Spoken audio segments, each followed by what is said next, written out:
জাহান্নামে যাবে এ কথা ঠিক, এই জাহান্নামের নিচে ইহুদি যাবে না। জাহান্নামে যাবে এ কথা ঠিক, এই জাহান্নামের নিচে খ্রিস্টান যাবে না। খ্রিস্টান জাহান্নামে যাবে এ কথা ঠিক, এই নিচে যাবে মুনাফিক। যে দল করে এর কথা ওকে লাগায়, ওর কথা একে লাগায়। দলীয় দাপটে কাঞ্চন বাড়ি না, এক জমি 3 বার বিক্রি করেন না? এক জমি 3 বার বিক্রি করেন। জালেমের বিচার পরে হবে, জালেমের বিচার পরে হবে। এই ছেলে, তোমার বাপের বিচার পরে হবে গো। আল্লাহর নবী বলেছেন, কেউ যদি অর্ধ হাত জমি জোর করে দখল করে, বিচারের মাঠে আল্লাহ তাকে জমিনটা খুঁড়তে লাগাবেন। হাত্তা ইয়াবলুগা সাবে আরজিন, খনন করতে করতে করতে যেদিন 7 জমিনের নিচে যাবে, খুঁড়তে খুঁড়তে যেদিন 7 জমিনের নিচে যাবে, তারপরে 7টা জমিন তার কাঁধে তুলে দেওয়া, তাকে বলা হবে এখন হাঁটো। হাত্তা ইউজা বাইনান নাস, যতক্ষণ পর্যন্ত মানুষের বিচার না হচ্ছে ততক্ষণ পর্যন্ত হাঁটতে থাকো, তোমার বাপের বিচার পরে হবে। এখনো বুঝাতে পারিনি। একটা জমিন যদি 500 বছরের পথ হয়, তাহলে 7টা জমিন হলো 5 7 3500 বছরের পথ। এই 3500 বছরের পথ খনন করতে তোমার বাপকে কতদিন লাগবে, এই কথা আল্লাহর নবী বলেননি, আমিও বলতে পারছি না। তবে মুহাম্মদ সাল্লাল্লাহু আলাইহি ওয়াসাল্লাম বলেছেন, একদিন সমান হলো 50,000 বছর। একদিন সমান যদি 50,000 বছর হয়, তাহলে ধনী মানুষের আগে গরিব মানুষেরা জান্নাতে চলে যাবে 500 বছর আগে। একদিন সমান যদি 50,000 বছর হয়, তাহলে ওরা কতদিন আগে জান্নাতে গেল। এরপরে ধনী মানুষেরা যাবে, তারপরে তোমার বাপের বিচার পরে হবে। আমি কি দিয়ে বুঝাই তোমার বাপের বিচার কিভাবে হবে? তোমার বাপ জালেম, বলেছি যে তোমার বাপকে বলে দিও, আব্বা ফুফুকে জমি আগে দেন, তারপরে কোনো কথা। যদি ভাগ্যে ভিক্ষা করা থাকে তাহলে ভিক্ষা করে খাবো, ফুফুর জমি খাবো না। তোমার দাদা 90 শতক জমি রেখে গেছেন, তোমার বাপ নিবে 60 শতক আর তোমার ফুফু নিবে 30 শতক। তোমার দাদা তোমার বাপেরও যতটুকু বাপ, তোমার ফুফুরও ততটুকু বাপ। তুমি কি মনে করো যে তোমার দাদা তোমার বাপের বাপ একটু ভালো আর তোমার ফুফুর একটু কম? তুমি কি মনে করো তোমার বাপ জমি নিবে সকালে আর তোমার ফুফু নিবে বিকালে? না একসাথে নিবে? 10 বছর হলো তোমার দাদা মরা, এখনো তোমার বাপ তোমার ফুফুকে জমি দেয়নি। তোমার বাপ জালেম, তোমার বাপের বিচার পরে হবে। আজকে তোমার বাপকে বলে দিও, আব্বা ভিক্ষা করে খাবো প্রয়োজনে। ভিক্ষা করে খাবেন কেন? কাঞ্চনের মানুষ এক জমি 1 শতকের দাম কোটি টাকা, ভিক্ষা করে খাবেন কেন? ভিক্ষার কথা আমি আপনাকে বলি নিন্দা করার জন্য। ভিক্ষা করবেন কেন? বলবেন আপনার আব্বাকে, আব্বা পৃথিবী সৃষ্টির 50,000 বছর পূর্বে আমার ভাগ্য লিখা হয়েছে। যেদিন আমার মায়ের পেটে 3-4 মাস, সেদিন আমার ভাগ্য আবার লিখা হয়েছে। আমি কি করে খাবো সেটা উপরে লিখা আছে। আমি ফুফুর জমি খাবো না, আগে ফুফুকে জমি দেন, তারপরে কোনো কথা। বলতে পারবে না তুমি? আগামীকাল সন্ধ্যা হতে হতে তোমার ফুফুর জমি যেন তোমার বাপের দখলে না থাকে। তোমার বাপ জালেম, তোমার বাপের বিচার পরে হবে। তোমার বাপ বুঝতে পারেনি কিয়ামত কাকে বলে। শুনুন, সংক্ষিপ্ত বিবরণে আপনাকে আমি জাহান্নামের পরিচয় দেখাচ্ছিলাম। মহান আল্লাহ বলেন, ওয়াজিয়া ইয়াউমাইযিন বিজাহান্নাম, জাহান্নামকে টেনে হেঁচড়ে বিচারের মাঠে নিয়ে যাওয়া হবে।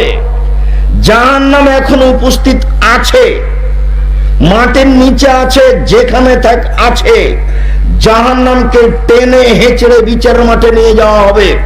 আব্দুল্লাহ ইবনে মাসউদ রাদিয়াল্লাহু তাআলা আনহু বলেন, রাসূল সাল্লাল্লাহু আলাইহি ওয়াসাল্লাম বলেছেন, ইজাউ ইয়াউমাইদিন জাহান্নাম ওয়ালাহা 70,000 জিমাম মা কুল্লি জিমামিন 70,000 মালাক।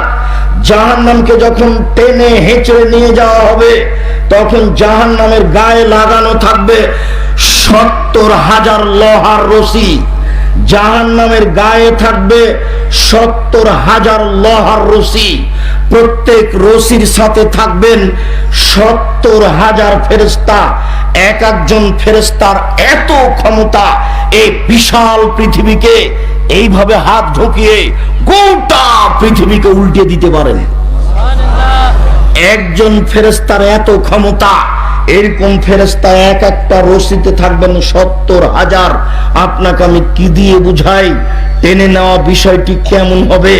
আপনারা রাস্তাঘাট তৈরি করতে দেখতে পাচ্ছেন যে একটা মেশিন, বিশাল একটা লোহা, আপনার কয়েক কোটি মণ ওজন, তাকে এইভাবে টেনে ধরে রশি দেখতে পাচ্ছেন, ধীরে ধীরে ধীরে ধীরে আর এক জায়গায় নামিয়ে দিল। লোহার রশি দেখা যাচ্ছে, বিশাল রশি।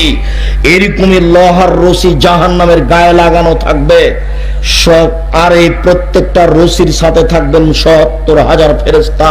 কিভাবে টেনে নিয়ে যাবেন আপনাকে আমি কি দিয়ে বুঝাই? বিচারের মাঠে থাকবে না আল্লাহ, বিচারের মাঠে থাকবেন ফেরেশতা, বিচারের মাঠে থাকবে মানুষ, বিচারের মাঠে থাকবে জিন, বিচারের মাঠে থাকবে পশু প্রাণী।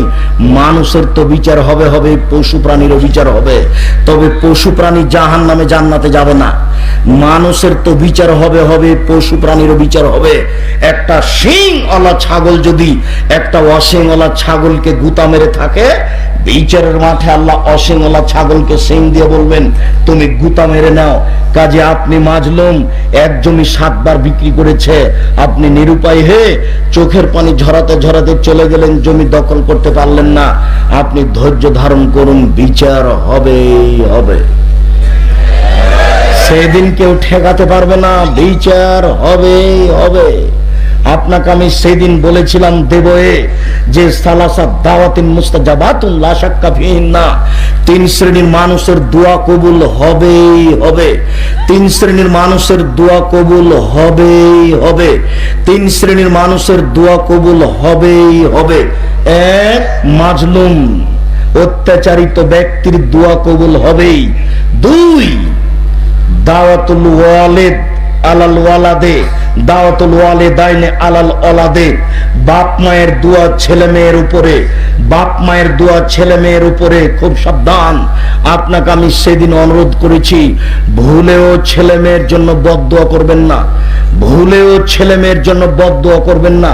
ছেলে অন্যায় করেছে করেছে, ভুল বুঝেছে, আপনি একটু ছেলেকে বলেন আব্বু তোমাকে কত আদর যত্ন করে মানুষ করলাম, আব্বু তুমি আমাকে এইভাবে কথা বললে। আপনার স্ত্রী বলবে আব্বু তোমাকে আমি কত আদর যত্ন করে মানুষ করলাম, দুধ খাওয়ালাম, পানি খরচ করলাম, পেশাব পায়খানা পরিষ্কার করলাম, তুমি আজকে এইভাবে কথা বললে আব্বু। এই কথা বলেন, ছেলের জন্য কোনোদিন বদদোয়া করিয়েন না। আল্লাহর নবী বলছেন লা তাদু আলা আনফুসিকুম, নিজের উপরে বদদোয়া করো না। নিজের উপরে বদদোয়া মানে এসব ঝামেলা সহ্য করতে পারি না, বেঁচে থাকার চেয়ে মরাই ভালো। এটা হলো নিজের উপরে বদদোয়া। কথা কি বুঝতে পারলেন? জীবনে এরকম দোয়া করবেন না। ওয়ালা তাদু আলা আমওয়ালিকুম, অর্থ সম্পদের উপরে বদদোয়া করবেন না। এসব টাকা পয়সার ঝামেলা সহ্য করা যায় না, এই টাকা পয়সা না থাকাই ভালো। এটা হলো সম্পদের উপরে বদদোয়া করা। জিন্দেগিতে কোনোদিন অর্থ সম্পদের উপর বদদোয়া করিয়েন না। মুসলিম আল্লাহ রাসূল কঠোরভাবে নিষেধ করেছেন, ওয়ালা তাদু আলা আওলাদিকুম, ছেলের উপরে ছেলে মেয়ের উপরে বদদোয়া করবেন না। জিন্দেগিতে কোনোদিন ছেলে মেয়ের উপরে তাদের খারাপ দেখে বদদোয়া করবেন না। একদিন যদি বদদোয়া করেন তাহলে ধ্বংস হয়ে গেছে, জিন্দেগি তার খাড়া হতে পারবেন না। ও পারবে না। 1 মিনিট আমার দিকে খেয়াল করেন। এই ছেলে